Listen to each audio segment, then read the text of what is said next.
নমস্কাৰ, মই নীল আকাশ আকৌ এবাৰ আহিলোঁ আপোনালোকৰ মাজলৈ।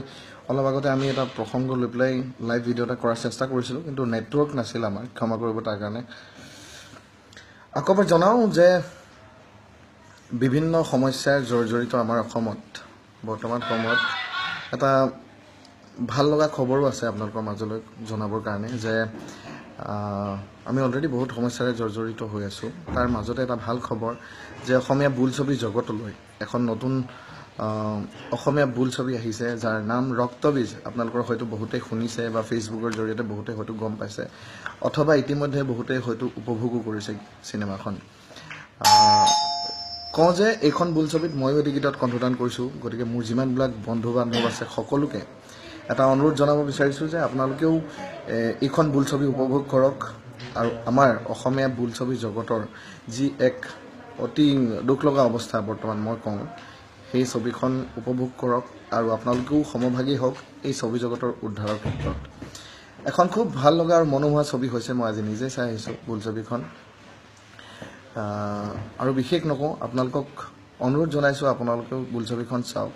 আৰু এটা ভাল লগা খবৰ যে আমাৰ বোলছবি জগতখনত ইমানবিলাক সমস্যা থকাৰ স্বত্তেও বাহিৰৰ পৰা প্ৰযোজক আহিছে, আমাৰ কাৰণে এটা সুখবৰ এয়া। সুদূৰ মুম্বাইৰ পৰা প্ৰযোজক আহিছে, সুদূৰ মুম্বাইৰ পৰা মোৰ খুব ঘনিষ্ঠ এজন দাদা আহিছে, তেওঁ নিজে অভিনয় কৰিছে মূল চৰিত্ৰটোত, ৰবি ঝাংগু দাদা। আৰু আপোনালোকৰ হয়তো বহুতেই বলিউডৰ বিভিন্ন ছবিত তেওঁক ইতিমধ্যেই চিনি পায় অথবা তেওঁৰ ছবি চাইছে। গতিকে মোৰ ক'বলগীয়া এইখিনি যে ইমানবোৰ অসমৰ বাবে, অসমৰ ছবি জগতৰ কাৰণে কৰিবৰ মানসেৰে দূৰৰ পৰা আলহী আহিছে আমাক সহায় কৰিবৰ কাৰণে। গতিকে আমি বিচাৰোঁ যে তেওঁলোকে যি কষ্টৰে এই ছবিখন নিৰ্মাণ কৰিলে, ঠিক একেখিনি আমি দিয়াটো প্ৰয়োজনীয়, বা আমিও তেখেতসকলৰ এই কষ্টখিনি সফল কৰি তোলাত আমিও সহায় কৰিলে তেওঁলোকো অত্যন্ত সুখী হ'ব বুলি মই ভাবোঁ, আৰু আমাৰ এইটো কৰণীয় আচলতে মই ভাবোঁ। গতিকে সকলোলৈকে এটাই অনুৰোধ যে আপোনালোকো আহক, এইখন বোলছবি চাওক। ৰক্তবীজ অতি মনোমোহা এখন ছবি হৈছে, বিশ্বজিৎ বৰা পৰিচালিত। বৰষা বা আছে, ৰবি ঝাংগু আছে, বাহৰুল ইছলাম ছাৰ আছে, আৰু বিভিন্ন ধৰণৰ এছপেক্টছ আছে। মোৰ বন্ধু আছে তাতে, সুনীত কাকপথাৰৰ ল'ৰা, খুব ধুনীয়া অভিনয় কৰিছে। আটাইৰে মনোমোহাকৈ এটা কাহিনী এটা, জ্বলন্ত কাহিনী এটা, জ্বলন্ত সমস্যাৰ ওপৰত প্ৰস্তুত কৰি ওলাই এখন মনোৰমধৰ্মী, পৰিয়ালৰ সকলোৱে উপভোগ কৰাকৈ নিৰ্মাণ কৰা এখন ছবি। গতিকে সকলোকে অনুৰোধ জনাইছোঁ। আৰু পলাশ সূৰ্য গগৈ, তেখেতৰ সংগীত অতি মনোমোহা হৈছে। আপোনালোককো অনুৰোধ জনাইছোঁ এখন বোলছবি চাব। আৰু বিভিন্ন সমস্যাৰ মাজতো এটা ভাল খবৰ যে অসমীয়া বোলছবি এখন আহিছে। আৰু আমি যেনেকৈ বিগত সময়ত দুই এখন অসমীয়া ছবিক সঁহাৰি জনাইছিলোঁ, আশা কৰিছোঁ এইখন ছবিকো আপোনালোকে সঁহাৰি জনাব। আৰু আজি মোৰ লগত আছে ৰক্তবীজ ছবিখনৰ মূল চৰিত্ৰত থকা ৰবি ঝাংগু, আৰু তেওঁৰ লগত মই আপোনালোকক চিনাকি কৰাই দিব বিচাৰিছোঁ। তেওঁ মুম্বাইৰ পৰা আহিছে আৰু বৰ্তমান অসমতে আছে যোৱা 1 মাহ ধৰি এখন বোলছবিৰ কাৰণে। গতিকে তেওঁনো কি কয় এখন ছবিক লৈ, আহকচোন এবাৰ কথা পাতি চাওঁ। মই ৰবিদাক দিছোঁ, এয়া ৰবিদা। হাই নমস্কাৰ, মই ৰবি ঝাংগু একো আছোঁ আপোনালোকৰ মাজলৈ। Thank you so much Neil, thank you. It's my pleasure कि मैं आज आपके साथ इतने सारे लोगों से मिल रहा हूँ। और it's totally hi hello friends. Neil he is a like amazing guy. जितना बड़ा ये मेरा भाई स्टार है, सिंगर है, उससे कहीं ज़्यादा बड़ा इसका दिल है. He is very down to earth. Hi Jayanta Mahadev, thank you. और आई एम रियली हैप्पी कि आज नील भाई के साथ आप लोगों को से मिलने का मौका मिला. नील भाई ने बता दिया फिल्म के बारे में सब कुछ, कि क्या है, हम किस दौर से गुजर रहे हैं. देखिए ये मेरी दूसरी फिल्म है. मैं तो অসমীয়া ভালকে নাজানো, শিকিছোঁ অলপ অলপ. সো হিন্দী কো কি অসমীয়া শিকি আছে তেওঁ। আমি আচলতে খুব সুখী যে তেওঁ মুম্বাইত অলৰেডি বলিউডৰ বহুত কাম কৰিছে, আৰু তাৰ পৰা আহি আমাৰ অসমীয়া ছবি জগতৰ উত্তৰণৰ কাৰণে তেওঁ সমভাগী হ'বৰ চেষ্টা কৰিছে আৰু আমাৰ কৰ্তব্য প্ৰতিজন অসমীয়াৰ যে এখন অসমীয়া বোলছবিক আমি আঁকোৱালি লোৱাটো যদি আপোনালোকে বেয়া পাই নাচাব কিন্তু মোৰ দৃঢ় বিশ্বাস আপোনালোকে ছবিখন চাই খুব বেছি ভাল পাব বাকী বিদায় ক'ব थैंक यू नील तो नील ने बता दिया और हमें सबको पता है कि हम जो इंडस्ट्री है हमारी मैं इसलिए बोल रहा हूँ कि यस अभी I am part of this industry ये मेरी दूसरी फिल्म है यहाँ पे पहली फिल्म भवानी मान में आप लोगों ने इतना प्यार दिया था उसकी वजह से ही मैं दोबारा आया लोग दोबारा शायद देखना चाहते थे हम लोग मैं एक बात बताना चाहता हूँ आज हम लोग इस फिल्म को रखपीस को पंजाबी में बनाने वाले थे विश्वादा और हमने लोकेशन रेकी की प्रोड्यूसर वॉज हैप्पी कि ठीक है पंजाबी में बनाते हैं बट मैंने विश्वदा को बोला मैं क्या विश्वदा पंजाबी ऑलरेडी काफ़ी इंडस्ट्री ग्रो कर चुकी है और अखोमिया इंडस्ट्री में इतनी पोटेंशियल है इतना टैलेंट है और मैं थोड़ा सा एक कनेक्ट अंदर से ना लोगों से जुड़ गया हूँ इतने खूबसूरत और प्यारे लोग हैं यहाँ के तो इस फिल्म को एसमीज में बनाते हैं तो इस ऐसे घूम फिर के रक्त बीज जो है एसमीज इन फिल्म बनी बट जितने लोगों ने फिल्म देखी पिछले एक हफ्ते से मैंने एक सिंगल इंसान के मुंह से फिल्म के बारे में कुछ भी गलत नहीं सुना है हर कोई फिल्म को अप्रिशिएट कर रहा है लोग कहते हैं कि इतने दिनों के बाद एक अपग्रेडेड फिल्म आई है और हम भी बात ये करते हैं कि हम अपनी इंडस्ट्री को ऊपर बढ़ाएं तो मैं एक छोटी सी बात बोलना चाहता हूँ जो कुछ एक लोग बोलते हैं कि रवि जांगू बाहर से आया है देखिए बाहर से आया था लेकिन अब तो यहीं का हूँ और आप लोगों में से ही जितने लोगों ने प्यार दिया तो बाहर से आना कुछ नहीं मेरे अंदर भी वही संस्कृति है वही कल्चर है जो आप लोगों के अंदर है हम सब एक ही देश के हैं और सिनेमा इतना यूनिवर्सल हो चुका है कि उसमें कोई बाहर के और अंदर का कुछ रहा नहीं है इन्फिनिटी वॉर आती है उसमें तो कोई भी आदमी असम का नहीं होता है लेकिन फिर भी 3 हफ्ता तक फिल्म हाउसफुल रहती है नील भाई तो इसके अंदर सॉरी मैं उस ट्रैक पे गया बिकॉज मुझे कुछ एक ऐसा सुनने को मिला एनीवेज मैं उन लोगों के ऊपर बात नहीं कर रहा जो कुछ ऐसा 1% बोल रहे हैं मैं बाकी जो 99% जो मुझे प्यार करते हैं और जिन्होंने प्यार दिया उनके बारे में बात कर रहा हूँ देखिए प्रोड्यूसर बाहर से आया है मैं प्रोड्यूसर को बाहर से जरूर बोल सकता हूँ क्योंकि वो बेचारे पहली बार उन्होंने आके लगा कि इतना स्कोप है इंडस्ट्री में उन्होंने पैसा डाला है फिल्म बहुत खूबसूरत है हमने पूरी ईमानदारी और मेहनत से एक अच्छी फिल्म बनाई है जिन्होंने फिल्म देखी वो फिल्म को 4-4 बार 2-2 बार देख चुके हैं नील भाई ने फिल्म 2 बार देखी है तो ये कहना चाहता हूँ कि जिन्होंने फिल्म नहीं देखी है वो प्लीज जाइए और जाके फिल्म देखिए ऐसे नहीं जाना चाहते तो आप रिव्यूज लेके जाइए बुक माई शो पे जाइए गूगल में मारिए चेक कीजिए कि फिल्म के रिव्यूज क्या हैं बट जाइएगा जरूर क्योंकि अगर आप लोग थिएटर तक नहीं पहुंचे तो ये जो इतनी मेहनत और इतने एफर्ट है ये सब मतलब फेल हो जाएगा और मैं नहीं चाहता कि जिस ईमानदारी से मेहनत से एक अच्छी फिल्म बनाई है हमारा काम है सिर्फ ऑडियंस तक अपनी फिल्म को पहुंचाना तो अब आपके ऊपर में है आप जाइए और ये एक बहुत अच्छा साइन है इंडस्ट्री के लिए कि बाहर से प्रोड्यूसर आके पैसा लगा रहा है so please like help the guy who has shown his interest आपकी जगह पे आपकी हमारे जगह पे हमारे लोगों के बीच में फिल्म बहुत खूबसूरत है मैं आपको ये वादा करता हूँ आप एक सेकंड के लिए फिल्म में बोर नहीं होने चाहेंगे बाकी थैंक यू सो मच जितने लोगों ने प्यार दिया मैं उनका आभारी हूँ और आभारी रहूँगा कि आप लोगों ने इतना प्यार मुझे दिया एंड ওখা কৰি ভাল পাব থ্যাংক ইউ তো সকলোকে এটা অনুৰোধ আকৌ এবাৰ যে অসমীয়া বোলছবিৰ এটা সোণালী দিন অহাৰ পথত ছবিখন চাই মই উপলব্ধি কৰিছোঁ খুব মনোমোহাকৈ সজাই তুলিছে আমাৰ খুবেই মৰমৰ বিশ্বজিৎ দাই গতিকে সকলোকে অনুৰোধ জনাইছোঁ আপোনালোকেও ছবিখন চাওক আৰু ছবিখনৰ জৰিয়তে আমাৰ অসমীয়া ছবি জগতখনক আকৌ চহকী কৰি তোলাত আপোনালোকেও সহায় কৰক আৰু এইটো এটা খুব ভাল লগা এটা কথা এইটোৱেই যে বৰ্তমান সময়ত ভাল অসমীয়া ছবি নিৰ্মাণ কৰিবৰ বাবে ইমানবিলাক টকা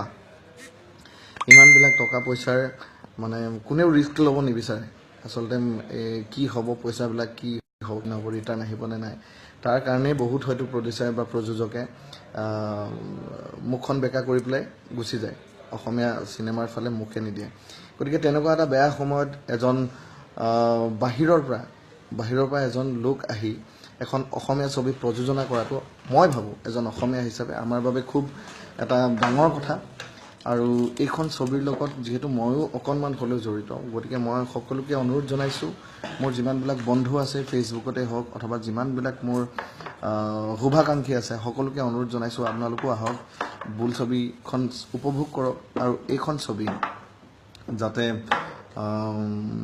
অৰ্থনৈতিকভাৱেও ভাল কাম কৰিব পাৰে তাৰ কাৰণে আপোনালোকেও সহায় কৰক। আৰু বিশেষ ক'বলগীয়া একো নাই, ৰবিদা যদিও পঞ্জাবী তেওঁ ধুনীয়াকৈ অসমীয়া শিকি আছে আৰু খুব এজন সহজ সৰল লোক, যদিও ইমান তেওঁ ডাঙৰ গুণৰ অধিকাৰী, এজন ভাল অভিনেতা হোৱাৰ লগতে এজন ভাল বন্ধু, এজন ভাল দাদা হিচাপে আমি সকলোৱে ভাবোঁ। আৰু খুব ধুনীয়াকৈ অসমীয়া কথা শিকি আছে এতিয়া, আজি প্ৰায় একমাহমান আছে অসমত। আপোনালোকক দুই এষাৰ অসমীয়াতে যদি মই প্ৰশ্ন সোধোঁ তেওঁ হয়তো আনচাৰো দিব পাৰিব। অসম কেনেকুৱা লাগিলে আপোনাক? অসম বহুত ভাল লাগিছে। অসমীয়া খানা, অসমকে লোক। অসমত কি খাই ভাল পালে? আটাইতকৈ কি খাই বেছি ভাল পালে? মাছ খাব ভাল লাগে। মাছ খাই ভাল লাগে? মাছ মানে কেনেকুৱা মাছ? কেনেকুৱা মাছ? কেনেকুৱাটো মই নাজানো। अच्छा, कैसा फिश? बड़ा या छोटा? बड़े वाला। बड़े वाला फिश। আৰু মাংসৰ ভিতৰত এমং মিট? मीट चिकन भाल लगे, भाल बने। पोक भी मैंने ट्राई किया, पहली बार मैंने पोक असम में ट्राई किया। Pork, okay, it's called গাহৰি।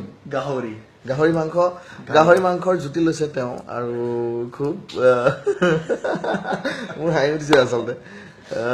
গাহৰি মাংস কেতিয়াও খোৱা নাছিল, প্ৰথমবাৰ অসমত আহি তেওঁ গাহৰি মাংসৰ সোৱাদ লৈছে আৰু আশা কৰিছোঁ তেওঁ ভাল পাইছে অসমৰ আতিথ্য আৰু অসমৰ ৰাইজক তেওঁ ভাল পাইছে। অসমৰ ৰাইজে ইতিমধ্যে যিমানবিলাক দৰ্শকে আপোনাক উপভোগ কৰিছে চিনেমাখনৰ জৰিয়তে আটাই খুব ভাল পাইছে, প্ৰশংসা কৰিছে আপোনাৰ। আৰু কি ক'ম, মই কেইটামান কথা কৈ দিম যদি if you don't mind, would you please repeat in Assamese? Sure.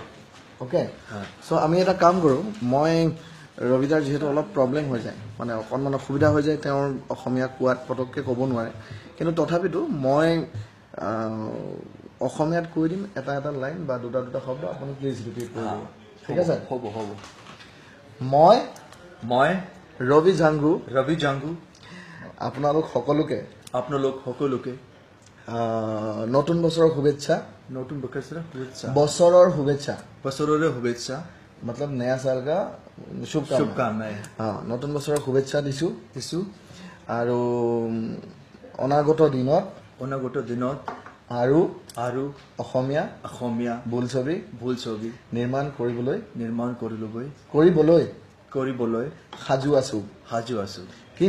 কিন্তু তাৰ পূৰ্বে আপোনালোকক এটা অনুৰোধ জনাওঁ যে আপোনালোক ছবিগৃহলৈ আহক আৰু আমাৰ ৰক্তবীজ বোলছবিখন উপভোগ কৰক।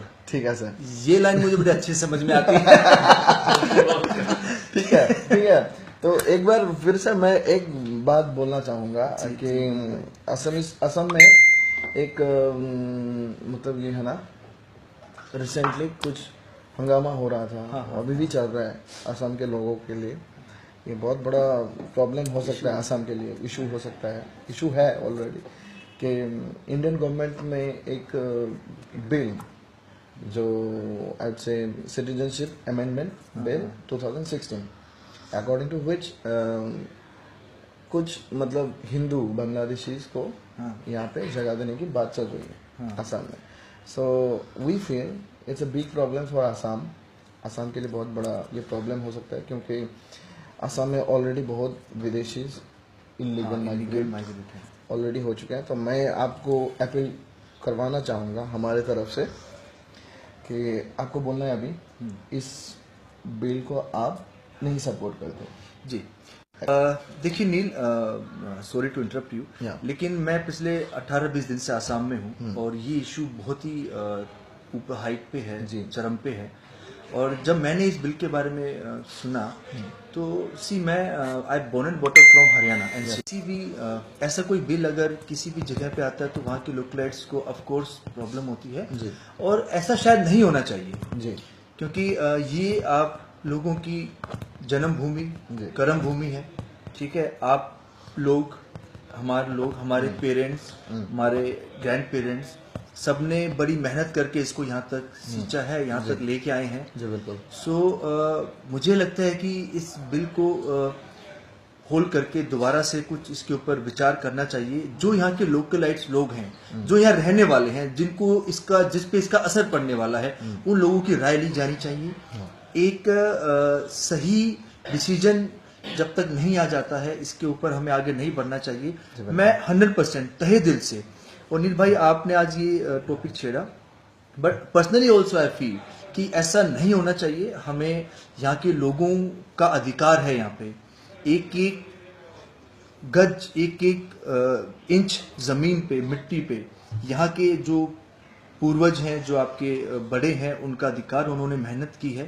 तो मुझे लगता है कि उनका पूरा अधिकार है और इस टाइप के बिल को ऐसा कोई अप्रूवल होना नहीं चाहिए। मैं रिक्वेस्ट करता हूँ, मैं दरख्वास्त करता हूँ सरकार से भी या जो भी इस बिल के फेवर में है कि प्लीज़ आप एक बार दोबारा से विचार कीजिए, यहाँ के लोगों से पूछिए और उनसे उनके हिसाब से आपको डिसीजन लीजिए। बिल्कुल बिल्कुल।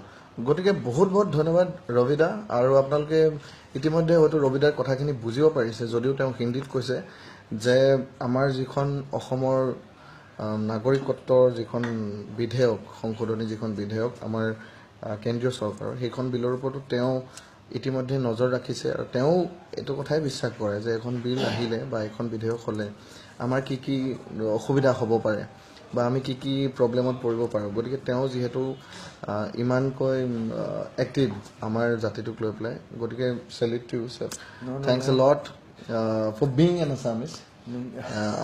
Exactly exactly. আৰু আপোনালোকৰ বহুতে হয়তো কথাখিনি শুনিছে, আৰু খুব এজন সহজ সৰল জটিলতা বোধ থকা এগৰাকী প্ৰকৃত ভাৰতীয় তেওঁ। আৰু আশা কৰিছোঁ এইজন ল'ৰাৰ যিখন বোলছবি, বিশ্বজিৎ বৰাৰ যিখন বোলছবি, পলাশ সূৰ্য গগৈ সংগীত পৰিচালনা কৰা যিখন বোলছবি, আৰু য'ত মই কণ্ঠদান কৰা এটি গীত সন্নিৱিষ্ট আছে, আশা কৰিছোঁ আপোনালোক সকলোৱে উপভোগ কৰিবলৈ আহিব। আৰু বিশেষ নকওঁ, আজি এই লাইভটোৰ পৰা আমি এনেকৈ বিদায় মাগিম আপোনালোকৰ মাজৰ পৰা। আৰু সদায় আপোনালোকৰ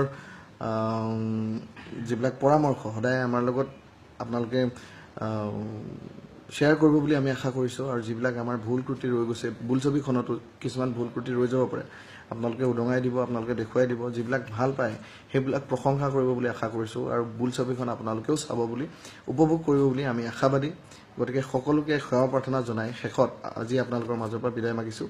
একবাৰ আসাম কে লিয়ে প্লিজ। জয় আই অসম। জয় আই অসম। জয় আই অসম। Thank you. জয় আই।